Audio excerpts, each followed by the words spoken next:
Merci. Marie-Blanche Pietri. Merci, Monsieur le Président. Mes chers collègues, mesdames et messieurs, une chose est sûre, sport et santé sont fortement corrélés.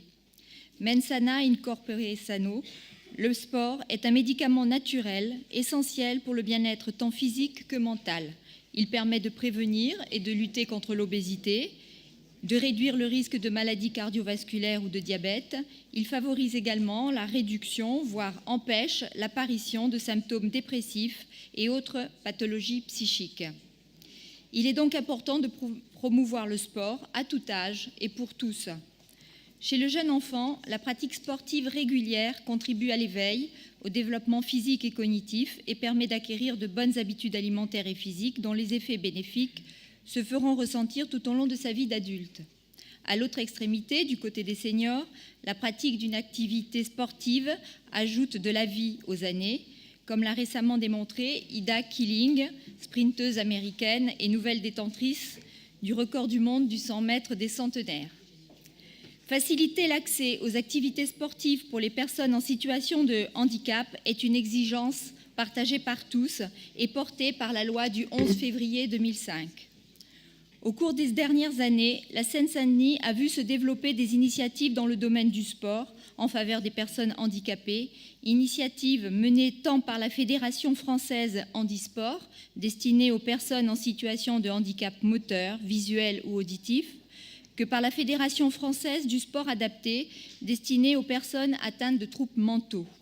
Ces deux fédérations sont présentes sur notre territoire dans pas moins d'une trentaine de structures d'accueil associatives.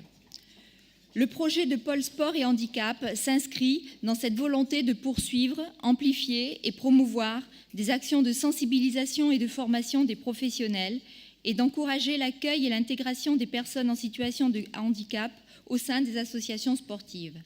La création d'une association préfigurative du pôle, réunissant tous les acteurs s'engageant dans ce projet, est indispensable et les missions qui lui seront confiées sont majeures pour sa concrétisation.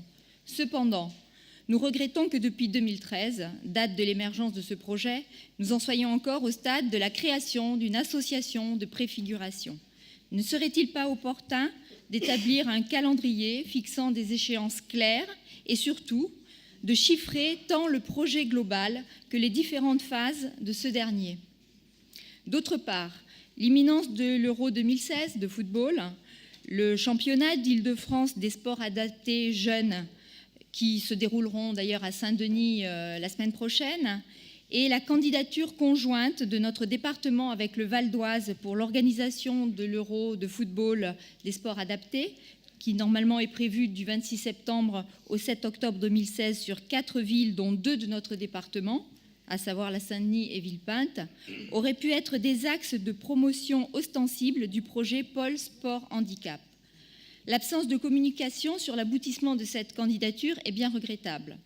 Enfin, la candidature pour l'obtention des Jeux olympiques et paralympiques de 2024 est une opportunité à ne pas manquer pour donner à ce projet Pôle Handicap la visibilité qu'il mérite.